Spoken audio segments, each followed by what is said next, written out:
बालिका उच्च माध्यमिक आदर्श विद्या मंदिर मालपुरा द्वारा संचालित ऑनलाइन क्लास में मैं गोवर्धन शर्मा आपका स्वागत करता हूं। हम कक्षा 10 सामाजिक विज्ञान विषय पढ़ रहे थे और उसमें हमारा 7वां अध्याय चल रहा था। पिछले वीडियो के अंदर हमने विधानसभा अध्यक्ष के कार्य और शक्तियों के बारे में पढ़ा। आज हम विधान परिषद का जो गठन है वो किस प्रकार होता है, इसमें सदस्य संख्या किस प्रकार होती है, इसको हम देखेंगे। सदस्य संख्या तक और विधान परिषद का गठन जो है हमारे बात हो गई थी कल। आज हमें सदस्यों का निर्वाचन और मनोनयन कहाँ से होता है, इसके सदस्य जो हैं विधान परिषद के सदस्य कौन हो सकते हैं, उनका निर्वाचन किस प्रकार से होता है, कितने समय तक वो रहते हैं, निर्वाचन की पद्धति क्या है, कौन लोग इनके लिए मतदान करते हैं, किन लोगों के द्वारा इनका चुनाव किया जाता है और किस प्रकार इन्हें जो है अपने पद से बना रह सकते हैं, किस प्रकार इनकी योग्यताएं क्या क्या है, उनका अध्ययन करेंगे। सदस्यों का जो निर्वाचन और मनोनयन, देखिए मनोनीत भी इसमें सदस्य होते हैं राज्यपाल के द्वारा और निर्वाचित सदस्य भी होते हैं। विधान परिषद में लगभग 5/6 सदस्यों का जो निर्वाचन होता है, निर्वाचन किया जाता है। कितने सदस्यों का? 5/6 सदस्यों का। ठीक है, जैसे मान लीजिए टोटल सदस्य 60 हैं, तो इस 60 का 5/6 हो गया, लगभग इसमें जो है 50 सदस्यों का निर्वाचन होता है और शेष जो 10 सदस्य हैं वो क्या है, मनोनीत किए जाते हैं। शेष 1/6 सदस्यों का जो है मनोनयन किया जाता है। विधान परिषद में ये सदस्य अप्रत्यक्ष रूप से निर्वाचित होते हैं तथा ये चुनाव आनुपातिक प्रतिनिधित्व पद्धति के अनुसार एकल संक्रमणीय मत प्रणाली द्वारा होते हैं। किस प्रकार किए जाते हैं? अप्रत्यक्ष रूप से चुनाव होते हैं, मतलब जनता प्रत्यक्ष रूप से मतदान नहीं करके जनता के द्वारा चुने हुए जो प्रतिनिधि होते हैं वो अपने मत का प्रयोग करके इनका चुनाव करते हैं और इनका चुनाव का जो आधार होता है वो आनुपातिक प्रतिनिधित्व की एकल संक्रमणीय मत प्रणाली के द्वारा होता है। जिस प्रकार यही पद्धति राष्ट्रपति के निर्वाचन में काम आती है, इसी पद्धति का प्रयोग उपराष्ट्रपति जो कि राज्यसभा का पदेन सभापति होता है।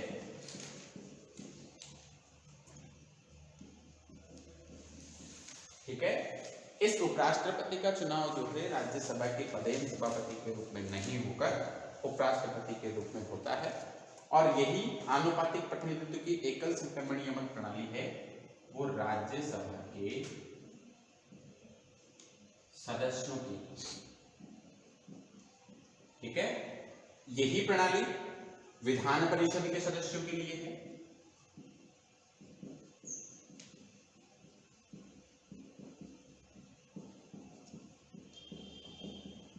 तो स्थिति स्पष्ट हो गई कि भारत के अंदर आनुपातिक प्रतिनिधित्व की एकल संक्रमणीय मत प्रणाली का जो प्रयोग है वो राष्ट्रपति के निर्वाचन में, उपराष्ट्रपति के निर्वाचन में, राज्यसभा के सदस्यों के निर्वाचन में और विधान परिषद के सदस्यों के निर्वाचन के लिए काम में ली जाती है। ठीक है, और इस प्रणाली को हम पहले पढ़ चुके हैं, किस प्रकार जो है ये कार्य करती है और किस प्रकार सदस्यों का निर्वाचन होता है।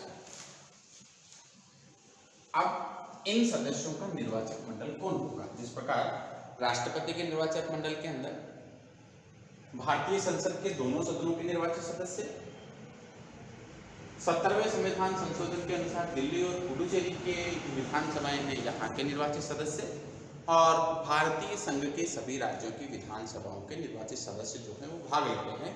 तो उसी प्रकार राज्य विधान परिषद के जो सदस्य हैं, इन सदस्यों के निर्वाचन में कौन कौन लोग भाग लेंगे उसको हम देखते हैं।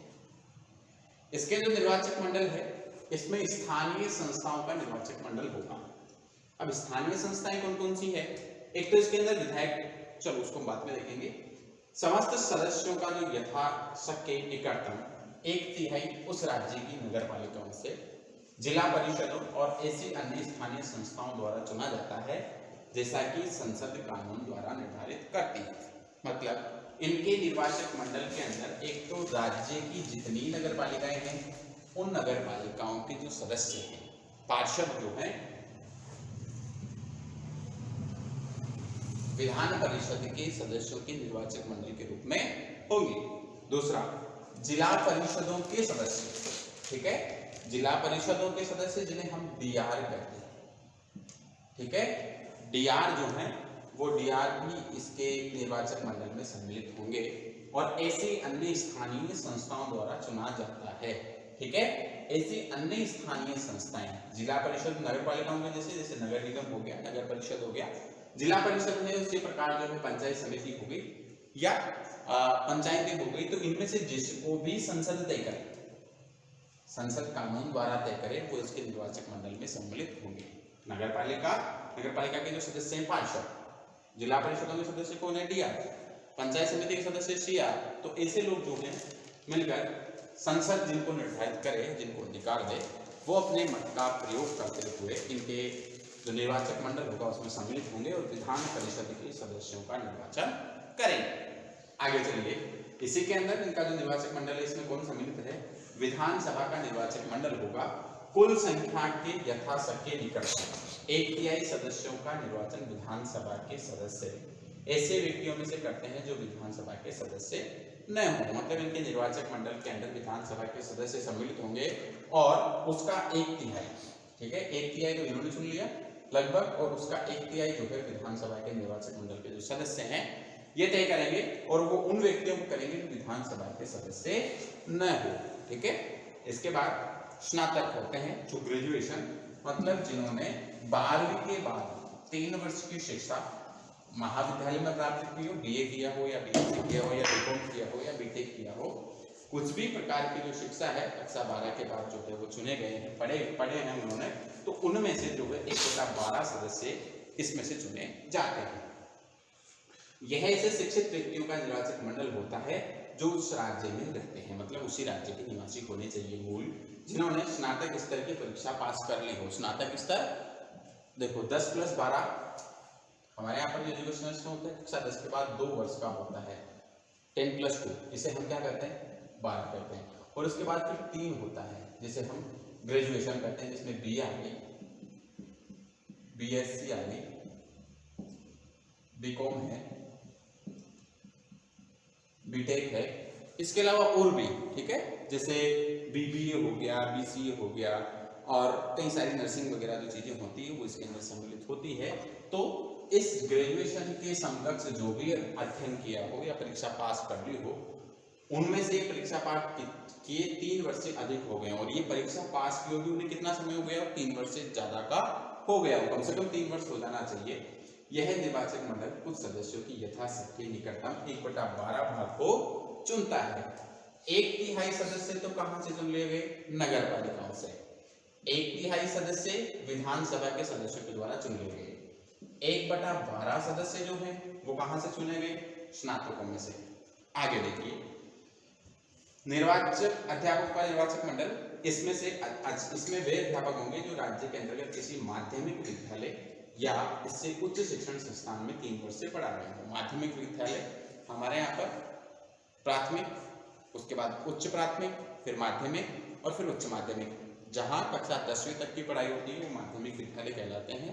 कम से कम माध्यमिक विद्यालय के इससे ऊपर का उच्च माध्यमिक का भी हो सकता है और कॉलेज का जो है वो भी हो सकता है शिक्षक, तो उनके अंदर से जो है जो शिक्षण संस्थान में 3 वर्ष से पढ़ा रहा हो, यह निर्वाचक मंडल कुल सदस्यों का यथाशक्ति निकटतम 1/12 भाग चुनता है और 1/12 भाग सदस्य कहां से चुने जाते हैं, अध्यापकों से।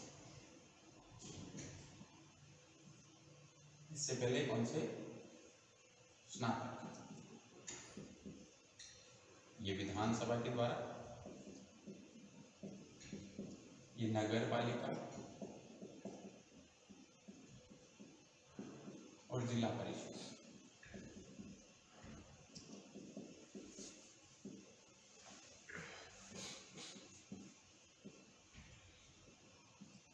आगे चलिए, 5वां जो है वो राज्यपाल के द्वारा मनोनीत किए जाते हैं। उपयुक्त प्रकार के कुल सदस्य संख्या के लगभग 5/6 सदस्य जो हैं का तो निर्वाचन किया जाता है और शेष जो है 1/6 सदस्य राज्यपाल के द्वारा उन व्यक्तियों में से मनोनीत किए जाते हैं जो साहित्य, विज्ञान, कला, सहकारिता और समाज सेवा के क्षेत्रों में विशेष रुचि रखते हैं। राज्यपाल के द्वारा कितने हैं? 1/6। ठीक है, ये टोटल 1/5 5/6 हो गया और शेष जो है वो इनके द्वारा चुने जाते हैं। इसके द्वारा, राज्यपाल के द्वारा। कौन से क्षेत्रों से कई बार प्रश्न पूछा जाता है? तो साहित्य, विज्ञान, कला, सहकारिता और समाज सेवा। राष्ट्रपति भी राज्यसभा के अंदर इन्हीं में से कितने सदस्य चुनता है? 12 सदस्य चुनता है। वहां संख्या फिक्स है, लेकिन हर राज्य के अंदर विधान परिषद जो है, इस विधान परिषद के सदस्यों की संख्या कम होती है, तो जितनी सदस्य संख्या होती है उसका 1/6 सदस्य जो है वो किसके द्वारा? राज्यपाल के द्वारा साहित्य, विज्ञान, कला, सहकारिता और समाज सेवा के क्षेत्र से मनोनीत किए जाते हैं। इसके बाद इन सदस्यों की योग्यता क्या होगी वो देखते हैं। देखिए, लोकसभा के अंदर और विधानसभा के अंदर तो सदस्यों की जो योग्यता होती है उसमें उम्र जो है वो 25 वर्ष होती है, लेकिन विधान परिषद में और राज्यसभा के अंदर सदस्यों की योग्यता होती है वो उसकी आयु न्यूनतम 30 वर्ष होती है। ठीक है, तो विधान परिषद की सदस्यता के लिए वे ही योग्यताएं हैं जो विधानसभा की सदस्यता के लिए है। मतलब भारत का नागरिक होना चाहिए, पागल दिवालिया नहीं होना चाहिए, साथ ही वो किसी सरकारी लाभ के पद पर नहीं होना चाहिए, और अगर वो विधान परिषद का सदस्य बनना चाह रहा है तो विधानसभा का सदस्य नहीं होना चाहिए। आगे चलिए। अंतर केवल यह है कि विधान परिषद की सदस्यता के लिए 30 वर्ष की आनी चाहिए, जबकि विधानसभा के लिए 25 वर्ष की। इसके अतिरिक्त निर्वाचन सदस्य को उस राज्य की विधानसभा के लिए निर्वाचित क्षेत्र का निर्वाचक होना चाहिए। उस राज्य की किसी भी विधानसभा से उसका सदस्य होना चाहिए, मतलब वो राज्य का ही होना चाहिए। निर्वाचक मंडलों द्वारा विधान परिषद के सदस्यों का यह निर्वाचक आनुपातिक प्रतिनिधित्व के आधार पर लेकर संक्रमण के द्वारा होता है, हमने देख लिया। और विधानसभा के निर्वाचक मंडल के अतिरिक्त अन्य तीनों निर्वाचक मंडल जो है संसद कानून द्वारा निश्चित करती है कि इनमें से कौन कौन लोग जो है इसके निर्वाचन में भाग लेंगे। कार्यकाल जो है विधान परिषद जो है इस दृष्टि से स्थायी है कि पूरी विधान परिषद कभी भी भंग नहीं होगी, उसे राज्यपाल द्वारा भी भंग नहीं किया जा सकता। विधान परिषद के जो सदस्य हैं इनका कार्यकाल 6 वर्ष का होता है और प्रति 2 वर्ष के बाद जो है 1/3 सदस्य अपना पद छोड़ देते हैं और उनके स्थान पर नए सदस्य जो है निर्वाचित हो जाते हैं। लेकिन इसके संदर्भ में एक चीज है कि हमने देखा था कि राज्य की विधानसभा के प्रस्ताव को अगर संसद के द्वारा पारित कर दिया जाए तो उसे समय से पूर्व जो है, मतलब इसका अस्तित्व जो है वो समाप्त किया जा सकता है। और इसके जो प्रमुख पदाधिकारी हैं, विधान परिषद अपने सदस्यों में से एक सभापति और एक उपसभापति जो उसका निर्वाचन करते हैं, और विधान परिषद को इन्हें पद से हटाने का भी अधिकार है। विधान परिषद के अधिकार और शक्तियां और कार्य जो हैं वो हम नेक्स्ट वीडियो में पढ़ेंगे। धन्यवाद।